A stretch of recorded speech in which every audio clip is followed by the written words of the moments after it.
교독하겠습니다. 제가 먼저 1절을 읽습니다. 형제들아, 내가 너희에게 나아가 하나님의 증거를 전할 때에 말과 지혜의 아름다운 것으로 아니하였나니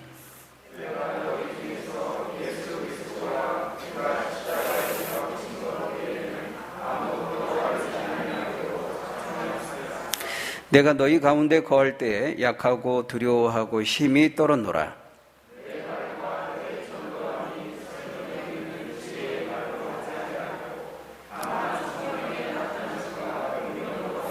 우리 같이 읽겠습니다. 너희 믿음이 사람의 지혜에 있지 아니하고 다만 하나님의 능력에 있게 하려 하였노라. 아멘. 네, 오늘 본문은 복음을 전달하는 방법에 대해서 우리에게 말씀하고 있습니다. 여러분, 복음을 전달하는 것이 뭡니까? 복음을 전달하는 것, 그게 전도지요. 전도. 우리가 하나님을 알지 못하는 사람들에게 이 생명의 복음을 전해주는 것을 우리가 전도라고 합니다. 전도, 말 그대로 도를 전하는 것이죠.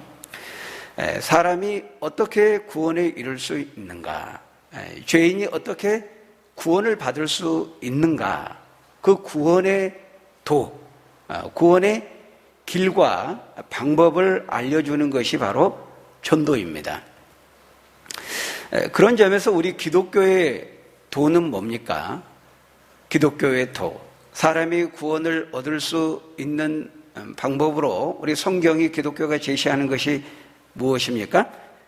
그게 바로 십자가의 복음입니다. 십자가의 복음.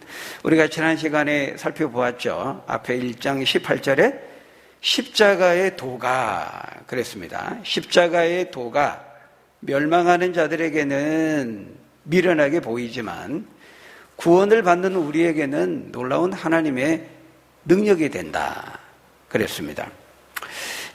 우리가 전하는 도는 십자가의 도입니다.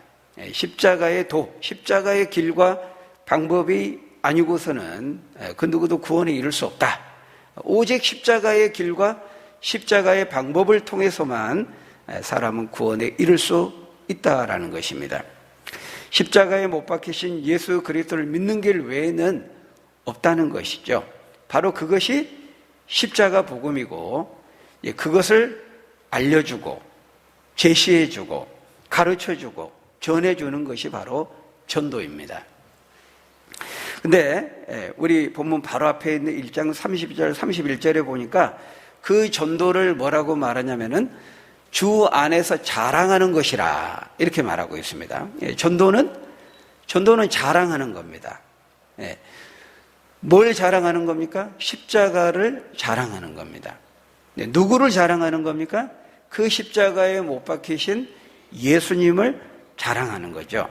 그래서 거기 1장 30절 31절에 말씀하죠. 우리 한번 같이 읽어볼까요? 1장 30절 31절 시작. 너희는 하나님으로부터 나서 그리스도 예수 안에 있고 예수는 하나님으로부터 나와서 우리에게 지혜와 의로움과 거룩함과 구원함이 되셨으니 기록된 바 자랑하는 자는 주 안에서 자랑하라 함과 같게 하려 함이라. 주 안에서 자랑하라는 겁니다. 사실 이게 이제 전도입니다. 그러니까 주 안에서 자랑하라는 것은 주님만을 자랑하고 예수님만을 자랑하라는 것이죠. 왜 예수님만 자랑하고 증거해야 됩니까? 예수는 거기 보니까 하나님으로부터 나와서 우리에게 지혜가 되시고 우리에게 의로움과 거룩함과 구원이 되셨기 때문이다라는 것입니다. 다시 말하면 하나님으로부터 우리에게 오신 하나님의 지혜이시고 그 예수님은 그리고 그 예수님, 우리에게 지혜로 오신 그 예수님을 통해서만 우리가 의롭게 되고 거룩하게 되고 구원에 이를 수 있기 때문이라는 거예요. 의롭게 된다는 게 뭡니까? 하나님과 원수됐던 우리의 관계가 회복되고 하나님과 바른 관계를 맺는 겁니다. 라이티어니스.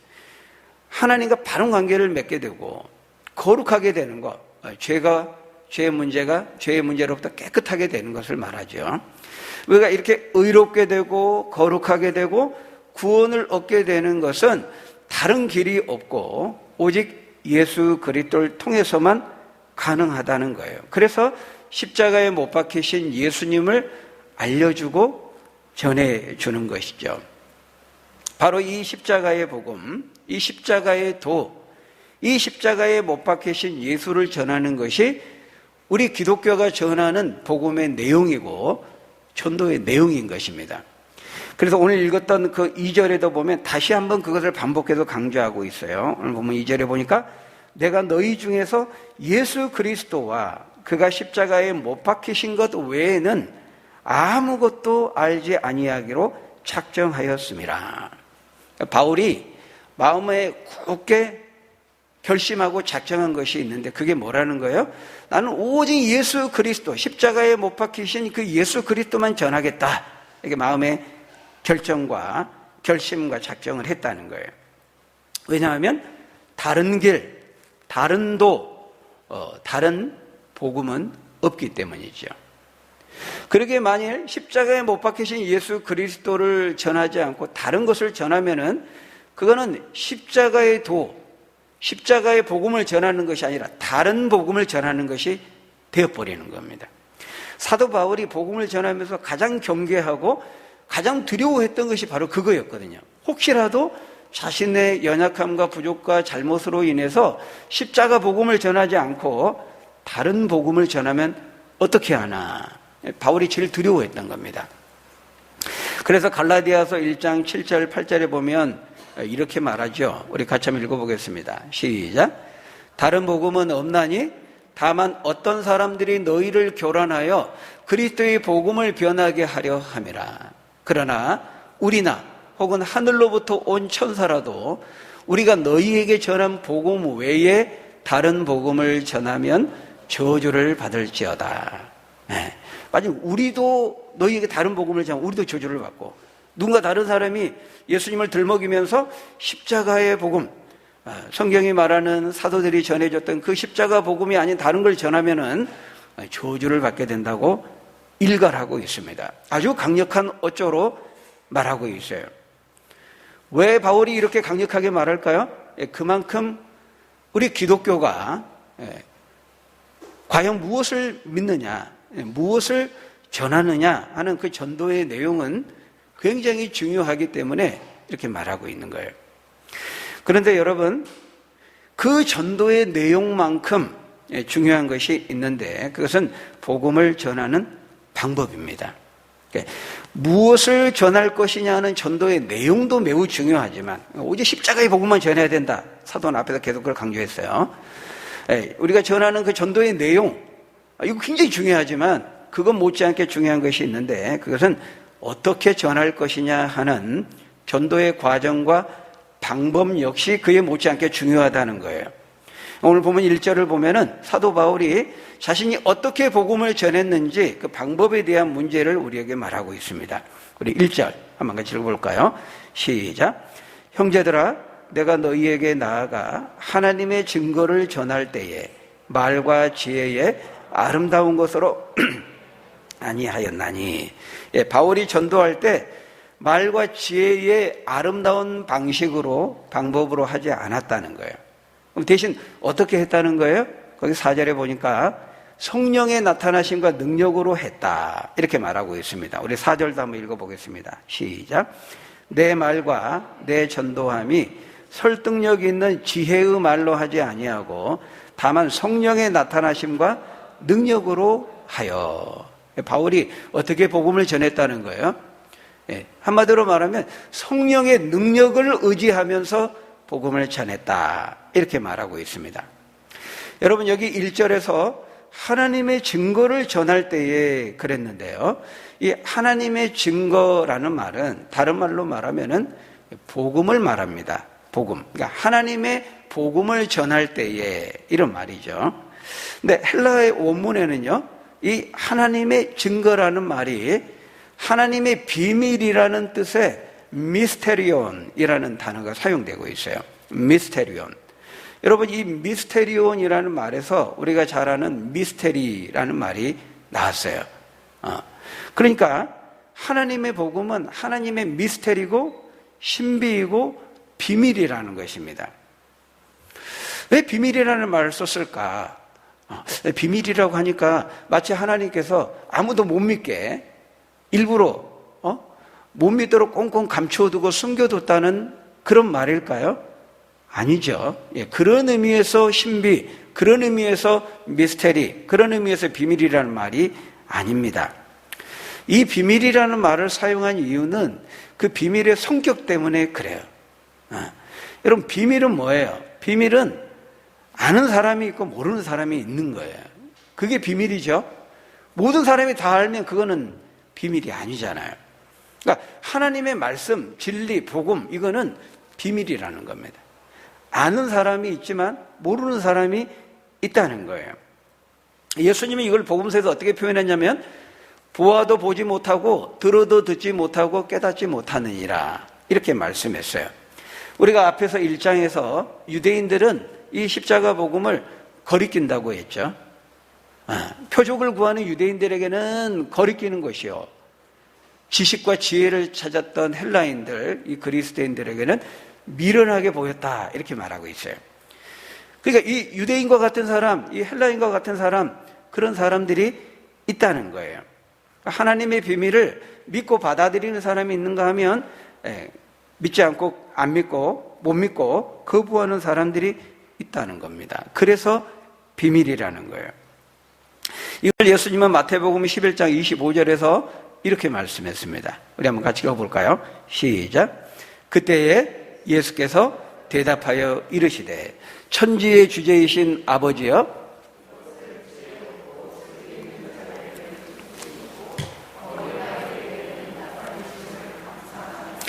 여기 보니까요, 지혜롭고 슬기 있는 자들은 숨기셨다는 거예요. 이게 비밀이, 이들에게는 비밀이 되었고, 이런 말이에요.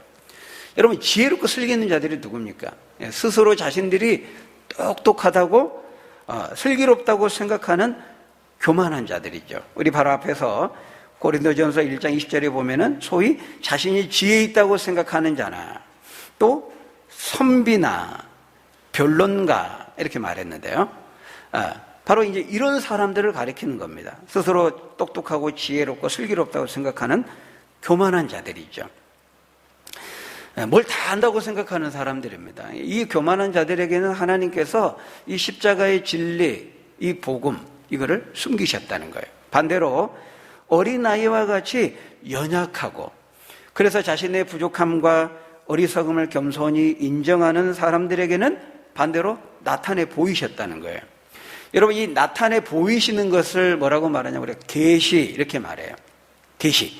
계시는 마치 이렇게 커튼을 탁 젖히는 것처럼 드러내 밝히 보여주는 것을 말해요.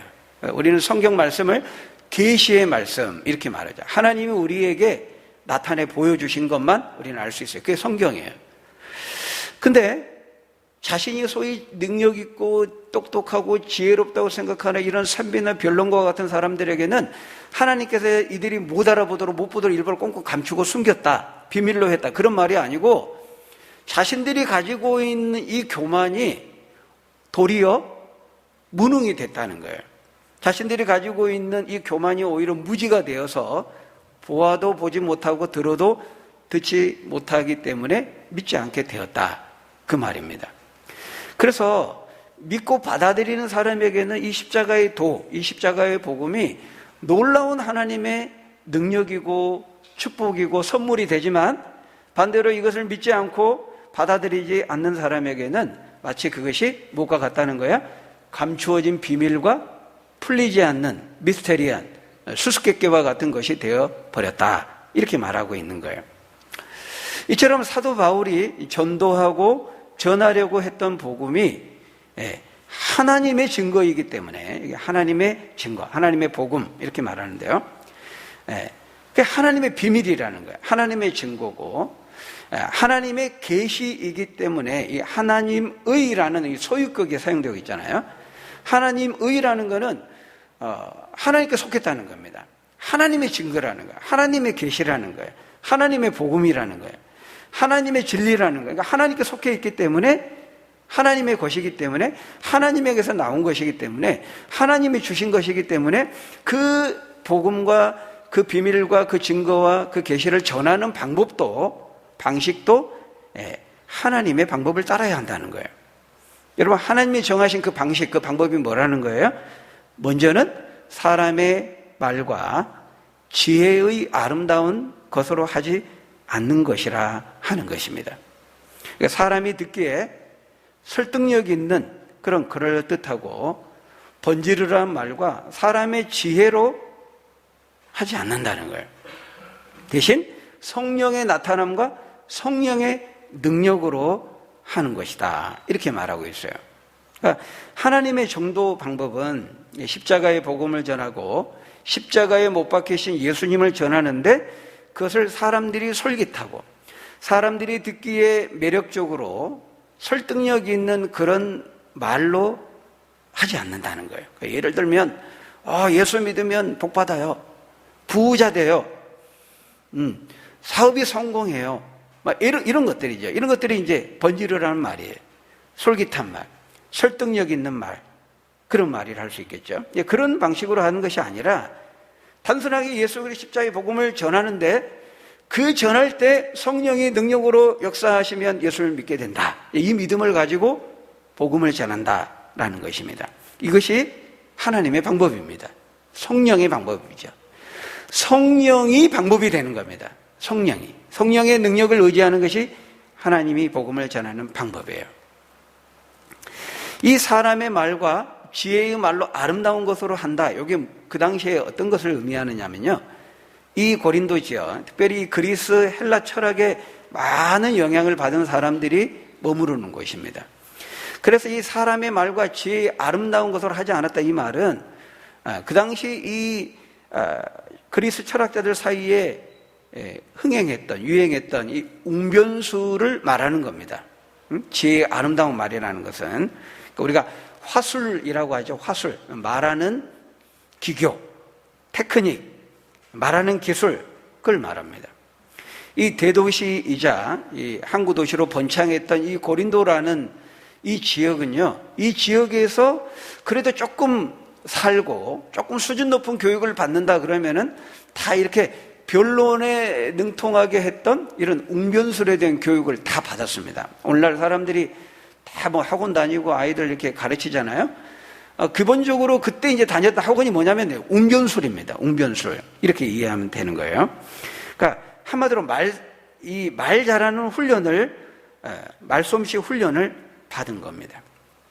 법정에서 이 변호사들이 온고 쪽이든 피고 쪽이든 자신이 이제 어느 쪽에 이제 고용이 됐느냐에 따라서 그 주장을 하잖아요. 그러니까 선이냐 악이냐 옳으냐 그름이냐 이런 건 중요하지 않는 겁니다. 내가 피고에 속하면 피고를 전적으로 대변하는 거예요. 바로 이런 말의 기계와 테크닉을 발휘해서 자신이 속한 쪽을 대변하는 거죠. 그런 훈련을 하는 겁니다. 소위 말하는 이 수사학적인 훈련을 하는 거예요. 말 잘하는 훈련이죠. 그러니까 사도 바울은 이런 말과 지혜에 아름다움 하지 않았다는 것은 그 당시에 그렇게 통용되고 유행했던, 일반화됐던 이런 웅변술 그런 거 쓰지 않았다, 이런 말입니다. 소크라테스하고 플라톤과 이 대척점에 있으면서 서로 논쟁했던 사람들, 우리가 소피스트들 이렇게 말합니다. 궤변론자들 이렇게 말해요. 궤변론자.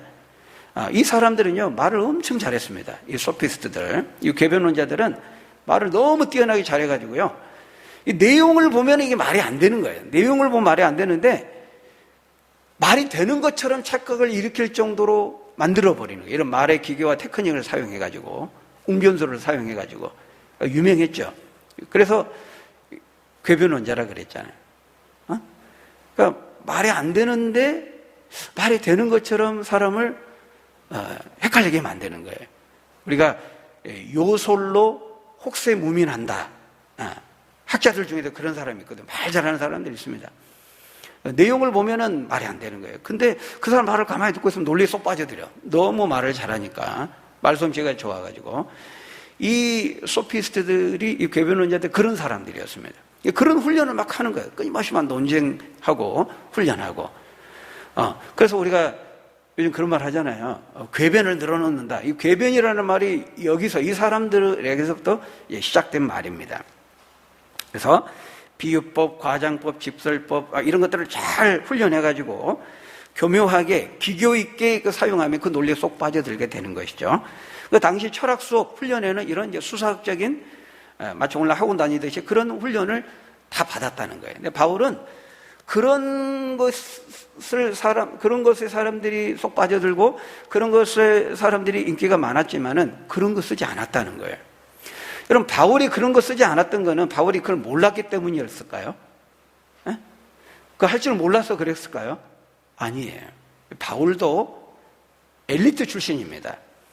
베드로는 어부 출신이고 어떻게 보면 이제 무식한 어부들이지만은 나중에 이제 12사도로 이제 사도에 편입되었던 이 바울은 엘리트 출신이에요. 가말리엘 문화로서 그 율법을 공부했고 여러 언어에 능통했고 이런 사람의 지혜, 이 세상의 학문에 박식했던 그런 엘리트였지만은 바울은 십자가 복음을 전할 때에 이런 인간의 지혜나 화려한 말, 또 설득력이 있는 이런 수사학 같은 것을 사용하지 않았다는 거예요. 순전하게 십자가에 못 박히신 예수님을 전한 것이죠. 그러니까 여러분 어떻겠습니까? 이 받아들이는 고린도 사람들 입장에서 볼 때 어떻게 느껴졌을 것 같아요? 이렇게 나름대로 자신들이 지적이고 또 고상하다고 생각하고 수준 높은 이런 헬라 철학의 교육을 받았다고 자부하고 그것을 자랑으로 삼는 고린도 사람들이 들을 때 십자가에 못 박힌 예수님을 믿으세요. 십자가 앞에 여러분 회개해야 됩니다. 예수님 믿어야 됩니다. 이렇게 이제 단순하게 복음을 선포하고 전했을 때 이들이 받아들일 때에는 이거 너무 단순하고 투박한 거 아니냐. 너무 세련되지 않게 보였을 거예요. 예를 들면 오늘날에 우리 지하철 역사 같은 데서 마이크 잡고 예수 천당, 불신 지옥 막 이러면 어떨까요? 이런 느낌하고 아마 비슷하지 않았을까? 이런 생각이 들어요. 똑같지는 않겠지만 마치 그 고린도 사람들이 느낄 때 그렇게 느꼈을 수도 있었으리라 생각이 들어요. 오늘 우리들도 어때요? 그 지하철 같은 데서 막 스피커 켜놓고 막 큰 소리로 예수 천당, 불신 지옥 이러면은 예수 믿는 우리들도 좀 인상을 찌푸리죠. 예수님 전도하는데 되게 무식하게 전한다. 너무 투박하고, 너무 매력적이지 않게, 세련되지 않게, 센스도 없고, 이렇게 복음을 전한다. 우리들 가운데에도 그렇게 생각하는 분들이 많이 있을 거예요. 그런데 여러분 기억해야 됩니다. 그러한 것을 통해서도 성령이 역사하시면은 예수님을 믿을 수 있어요. 회심하는 역사가 얼마든지 일어날 수 있는 겁니다. 우리가 볼 땐 대부분의 사람들이 잘 듣지도 않고 그냥 인상 쓰면서 차갑게 다 지나쳐 버리는 것처럼 우리가 보일 수 있지만 여러분 그 중에도 단 한 영혼에게라도 성령이 역사하시면 그 선포된 메시지가 그 귓전에 맴돌게 하시고 그 선포된 메시지가 그 사람에게 거룩한 자극과 도전과 충격을 줘서 그 사람으로 하여금 깨닫고 돌이키고 예수님을 믿는 그런 생명의 역사가 얼마든지 일어날 수 있다는 거예요. 물론 방금 말씀드린 것처럼 지하철 역사 안에서 이렇게 예수 천당 불신죠 이렇게만 복음을 전하는 것이 유일한 전도의 방법이라고 말하는 건 아니죠. 우리는 다양하게 전도법이 있습니다. 다양하게 우리는 복음을 전할 수 있어요. 바울도 고린도서 5장에 보면은 여러 사람에게 내가 여러 모양으로 복음을 전했다고 말하죠. 율법이 있는 사람에게는 율법이 있는 것처럼, 율법이 없는 사람에게는 율법이 없는 것처럼 성육신적인 전도를 한 겁니다. 눈높이를 맞춰가지고 여러 사람이 여러 모양 복음을 전했는데요. 우리가 할 수 있다면 가장 가까이 있는 지인들에게 우리가 삶으로 말로 복음을 전하는 것이 가장 효과적이고 좋겠죠. 그렇지만 여러분 우리가 할 수 있다면은 이 복음을 전하는 데 있어서 이게 선포적인 요소도 굉장히 중요하거든요. 그래 캐리그마라고 하는데 일방적으로 선포하는 겁니다. 선포하지만은 거기에서 성령의 역사와 작용이 있는 것이죠. 그러면 믿고 회개하고 돌아오는 역사가 얼마든지 있는 것입니다. 물론 예수 천당, 불신조 이 천당이라는 말이 좀 복음에 좀 제한적인 그런 제한을 시키는 그런 단어예요. 그러니까 이게 천당과 천국은 좀 다르거든요. 천당은 너무 장소적인 개념이 강한 거고, 예, 불교의 개념하고 오히려 더 가까울 수 있어요. 천국은 포괄적인 개념이에요. 하나님 나라는. 근데 어쨌든 뭐 짧은 시간이니까 막 스쳐 지나가는데 거기서 뭐 길게 이야기할 수도 또 없고, 어느 정도는 또 이해가 되기는 합니다만은, 그래도 이제 사용하는 단어들도 잘 사용해야 되겠죠. 저도 제가 예전에 그 청년 사역할 때요, 우리 청년들하고 그 평촌역에서 또 범계역에서 가서 마이크 잡고 여러 번 이렇게 복음 메시지를 전했습니다. 네. 그때 이제 한 5분 정도 짧게 응축된 메시지를 전하는 거죠. 길게 할 수는 없으니까. 근데 예수 전하 불신 이렇게 많이 해버리면은 그게 이제 의미들을 잘 모르는 사람도 오해할 수 있고 하기 때문에 약간의 이제 선포도 중요하지만 또 그 복음의 메시지를 전해야 합니다. 3분이든 5분이든 짧게 응축해서 여러저렇게 복음을 전한 적이 있어요. 여러분, 우리는 이 헌법과 법이 보장하는 범위 내에서, 법에 허용하는 그 테두리 안에서, 법을 어기지 않는 범위 내에서 이런 뭐 이제 스피커의 용량이나 이런 이제 소음이 되지 않도록 최대한 그렇게 하면서도 얼마든지 법이 허락하는 한도 내에서 집회와 시위에 관한 자유가 있기 때문에 복음을 전할 수 있는 겁니다. 노방전도 할 수 있는 거예요. 또 해야 되는 거예요. 왜냐하면 이 복음 안에는 이렇게 선포의 요소가 있는 거거든요. 예. 앉아서 이제 우리가 삶으로 커피를 마시면서 도란도란 예수님에 대해서 복음에 대해서 이게 얘기해 줄 수도 있는 거고요. 또 이렇게 우리가 설교하는 가운데에도 이렇게 설교에 있는 교육적인 요소, 가르침의 요소, 이런 것도 있지만 선포의 요소가 있는 거예요. 예수님을 믿으세요. 예수님은 하나님의 아들입니다. 예수님이 구원자입니다. 이렇게 선포하는 거, 우리가 캐리그마라고 하는데 이런 선포적인 요소가 있는 거예요. 그 선포할 때 자세히 설명하지 않아도요, 그냥 단순하게 선포하는데 거기에 생명의 역사가 일어나는 거예요. 왜? 성령이 역사하는 거거든요. 성령이 그 선포된 메시지를 사용할 때 생명의 역사가 일어날 수 있는 거예요. 바울은 바로 그것을 믿은 겁니다. 한 사람이 복음을 듣고 믿고 받아들이고 회심이 일어나는 데 있어서는요, 그래서 사람이 다 논리적으로 설득하고 뭐 이해시키고 다 설명해주고 꼭 그래야만 예수님 믿는 거 아니에요. 선포해도 단순하게 선포하는데 그 선포가 그 사람의 마음속에 울림이 되고 메아리가 되게끔 성령이 작용하시고 성령이 역사하시면은 믿게 되고 깨닫게 되는 놀라운 역사가 일어나게 되는 거죠. 바울은 이것을 믿고 십자가의 도를 복음을 단순하게 확신 있게 선포했던 거예요. 그러니까 우리들도 그렇게 바울이 했던 것처럼 이런 믿음의 확신을 가지고 담대하게 복음을 부끄러워하지 않고 성령의 역사하시면 누구도 다 믿을 수 있다는 이 믿음의 확신을 가지고 복음을 전할 필요가 있는 거죠. 여러분, 십자가 복음에는 이 능력이 있어요. 말씀 자체의 능력이 있어요. 히브리서 4장 12절에 말하잖아요. 하나님의 말씀은 살았고 운동력이 있고 활력이 있어서 좌우의 날선 어떤 검보다도 더 예리해요. 우리의 혼과 영과 육체와 골수를 찔러 쪼갠다고 하잖아요. 하나님 말씀 자체에 생명력이 있는 겁니다. 그래서 성경 말씀, 내가 이 기독교를 다 무너뜨려 버려야 되겠다. 성경 말씀 대적하는 마음으로 성경을 읽다가 회심하는 경우도 있어요. 성경 말씀, 하나님의 십자가 복음 자체의 능력이 있지만 더 중요한 것은 성령이 그 말씀을 사용하실 때 놀라운 능력이 나타난다는 거예요. 그래서 우리 개혁주의의 2대 모토가 뭐냐면 성경을 통해서 성령과 더불어서 사람이 믿고 변화되고 회심하는 데 있어서는 하나님의 말씀이 필요하고 능력을 가지고 있는 말씀이 필요하고 그 능력의 거룩한 말씀을 사용하시는 성령의 역사가 반드시 있어야 된다는 것이죠. 이것을 말해요. 그래서 우리가 이제 복음을 전할 때 두려워하지 말고 복음을 부끄러워하지 말고 담대하게 이 믿음의 확신을 가지고 복음을 선포하면 전하면 성령이 하시는 거거든요. 근데 우리가 이제 이걸 두려워할 때가 많아요. 이 믿음의 확신을 갖지 못하고 믿을까 과연? 될까?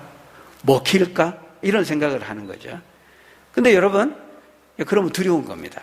근데 바울도 그 두려움을 가졌었다고 말하죠. 우리 3절 한번 같이 읽어볼까요? 3절 말씀 시작.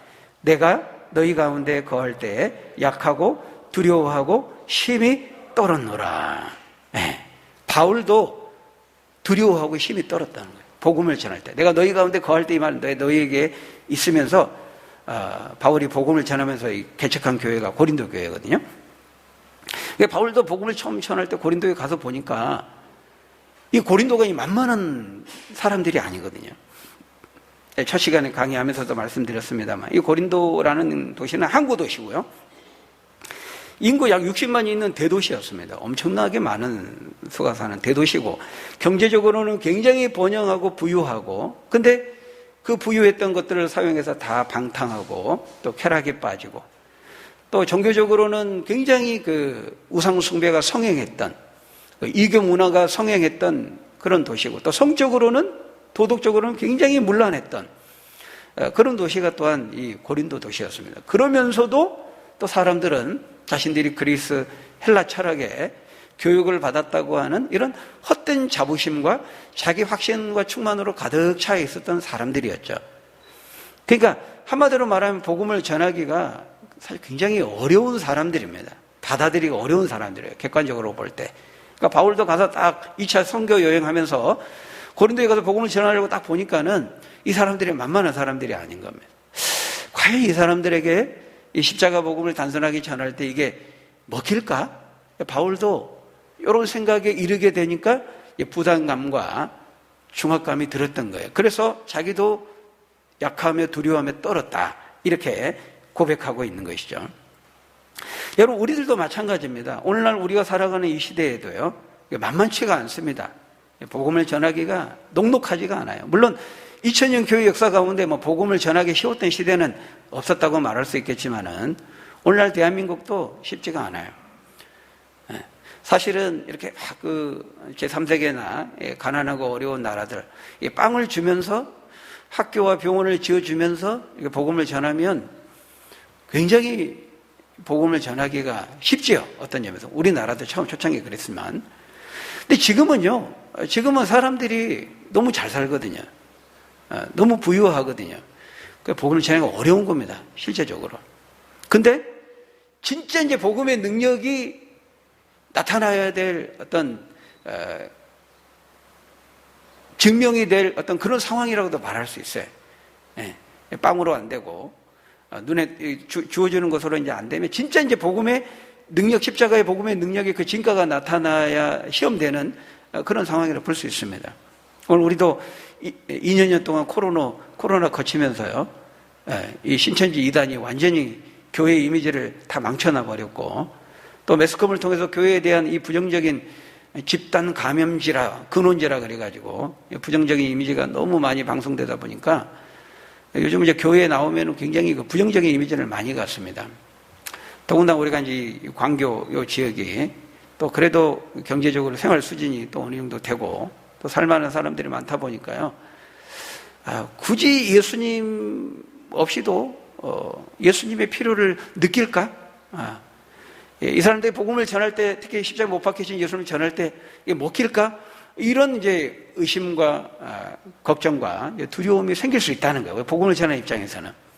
근데 여러분, 우리가 기억해야 돼요. 사람이 믿고 회심하고 돌이키는 데에는요, 아까 말한 것처럼 사람이 얼마나 말을 잘하느냐, 그 전달자의 어떤 탁월함과 위대함과 능력에 좌우되는 게 아닙니다. 내가 얼마나 막 복음을 잘 설명해야 되고, 내가 성경 지식을 많이 가지고 있어서 논리 정연하게 막 그들이 이성적, 지성적으로 막 설득 당하도록 그런 이제 능력이 우리에게 있어서 그렇게 복음을 전해야 된다. 그게 아니라는 거예요. 바울은 지금 그걸 말하고 있는 거예요. 복음을 전하는 전달자의 어떤 탁월함이나 뛰어남이나 그 사람이 가지고 있는 능력에 좌우되는 것이 아니라는 거예요. 성령의 함께 하심과 성령의 능력을 믿고 성령에 나타나시는 그 능력을 믿고 우리가 담대하게 십자가 복음의 그 생명력을 믿고 확신 가운데 전하면 하나님께서 역사하시고 성령을 통해서 생명의 역사가 일어나게 된다. 바울이 그렇게 고린도의 복음을 전했더니 여러분들도 그렇게 해서 예수를 믿게 된 것입니다. 지금 바울이 고린도 교회 성도들에게 지금 설명하고 있는 거거든요. 여러분, 사람이라는 것이요, 단순한 존재가 아닙니다. 굉장히 복잡한 존재입니다.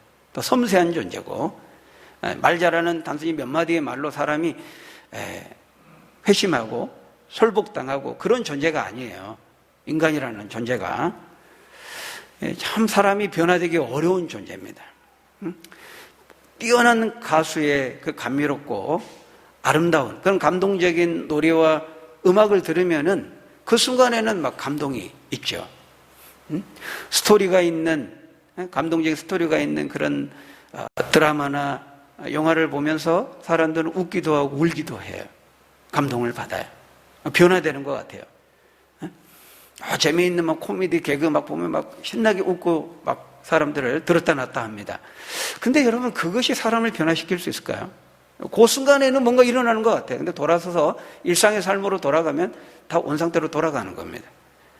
여러분, 철학 지식의 교육을 막 받았다고 해서 그 지식의 교육이 사람을 변화시키는 거 아닙니다. 그러면은 최고 학벌의 대학원 박사, 교수 이런 사람들이 오히려 더 지능적인 범죄를 많이 저지르거든요.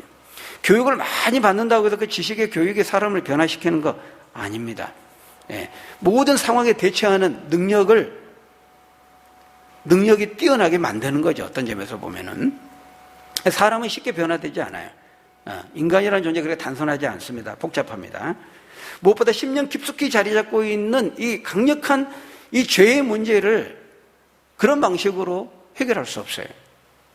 오직 누가 하시는 거예요? 성령이 하셔야 되는 거예요. 성령이 진리의 말씀을 통해서 역사하실 때에만 사람은 그 죄를 깨닫고 변화되고 회심하고 거듭나는 그런 역사가 가능하게 되는 것입니다.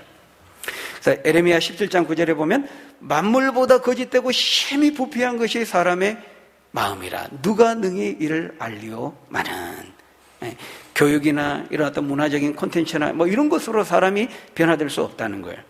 오직 거룩한 능력의 생명의 말씀을 사용하시는 성령의 역사를 통해서만 우리는 그리스도의 새로운 피조물로 존재로 변화될 수 있는 거예요. 고린도후서 5장 17절에 보면 그런즉 누구든지 그리스도 안에 있으면 새로운 피조물이라. 이전 것은 지나갔으니 보라 새 것이 되었도다. 성령의 나타남, 성령의 능력만이 사람을 변화시키는 겁니다. 그러게 우리에게 무엇보다 우리가 간절히 구하고 기도해야 되는 것이 뭡니까? 바로 이 성령의 나타남과 성령의 능력이에요. 하나님, 저의 힘과 의지로 제 자신도 변화시킬 수 없습니다. 하물며 제가 제 말과 제 능력과 제 노력으로 어떻게 다른 사람을 변화시킬 수 있겠어요? 불가능한 겁니다. 우리는 우리 자신도 변화시키지 못하는 자예요. 근데 우리가 어떻게 다른 사람을 변화시킬 수 있을까요? 성령이 아니고서는 안 되는 겁니다. 그래서 고린도전서 12장 3절에 보면요, 누구든지 성령이 아니고서는 그리스도를 주라, 예수를 주라고 할 수 없느니라, 이렇게 말하고 있습니다. 성령이 아니고서는 안 되는 거예요. 제가 이렇게 지금 설교하잖아요. 이 설교도 이제 복음을 전하는 것을 생각하면, 말씀을 전하고 복음을 전하면 넓게 보면 이제 전도의 범주에 속하는 거예요, 설교도. 근데 제가 이렇게 말씀을 전하고 있지만은요, 선포하고 있지만은 성령이 개입하시고 우리 가운데 역사하지 않으면은 아무런 일도 안 일어날 수 있어요. 그냥 사람의 말과 지혜로 끝날 수 있다는 거예요. 그러나 성령께서 이 선포된 말씀에 역사하시면은 우리의 생각이 바뀌고 우리의 감정과 우리 의지가, 우리 인격이, 우리의 삶이 바뀌는 놀라운 역사가 나타날 수 있는 거죠. 그래서 설교 준비의 끝은 다 원고 작성하면 끝나는 게 아니고 이 설교 시간에 하나님께 성령을 통해 임재해 주시도록 그 기도의 준비가 굉장히 필요한 것이죠. 저도 그걸 기도해야 되고요. 여러분들도 예배 전에 그런 성령의 역사와 임재가 우리의 예배 현장 가운데 나타나도록 여러분도 그 사모함을 가지고 같이 기도해야 돼요. 예배 전에 주일날 만나면, 일주일만에 만나면 너무 반갑죠? 막 인사도 하고 싶은 말도 많고. 잠깐 하시고 앉아서 이 성령의 임재와 능력을 구하면서 기도로 우리 예배를 준비하는 것이 우리에게 필요한 것입니다. 바라기는 지금 이 시간 가운데도 성령께서 우리 가운데 능력으로 역사해 주시기를 바랍니다. 우리가 이 믿음의 확신을 가지고 바울이 가졌던 이 단순한 십자가의 복음에 대한 확신을 가지고 복음을 부끄러워하지 말고 담대하게 복음을 전해서 그들이 듣든지 아니 듣든지 그들의 반응에 관계없이 우리가 활동을 하는 겁니다. 이 십자가 복음을 전하는 것은 우리가 하는 것이고, 그걸 통해서 역사를 일으키신 것은 성령이 하시는 일이에요. 하나님이 하시는 거예요. 나는 심었고 아볼로는 물을 주었을 때 오직 자라게 하시는 이는 하나님이시니라. 우리가 이 믿음의 확신을 가지고 십자가 복음에 대한 성령의 능력에 대한 확신을 가지고 복음 부끄러워하지 말고 담대하게 복음을 증거해서 하나님의 뜻을 이루고 주님을 기쁘시게 하는 저와 여러분들이 다 되시기를 예수님의 이름으로 간절히 축원합니다. 기도하겠습니다. 아버지 하나님, 오직 우리가 다른 복음이 아니라 이 십자가의 복음만을 전하기 원합니다. 사람의 지혜와 아름다운 말로 하는 것이 아니라 우리가 성령의 능력을 의지해서 하나님이 사용하시는 하나님의 방법으로 우리가 담대하게 복음을 부끄러워하지 않고 확신 가운데 복음을 전해서 놀라운 성령을 통해서 일어나는 그 회심의 역사와 믿음의 역사와 생명의 역사와 놀라운 성령의 역사를 경험하고 체험하고 간증할 수 있는 우리 모두가 될 수 있도록 축복해 주옵소서. 예수님 이름으로 기도합니다. 아멘.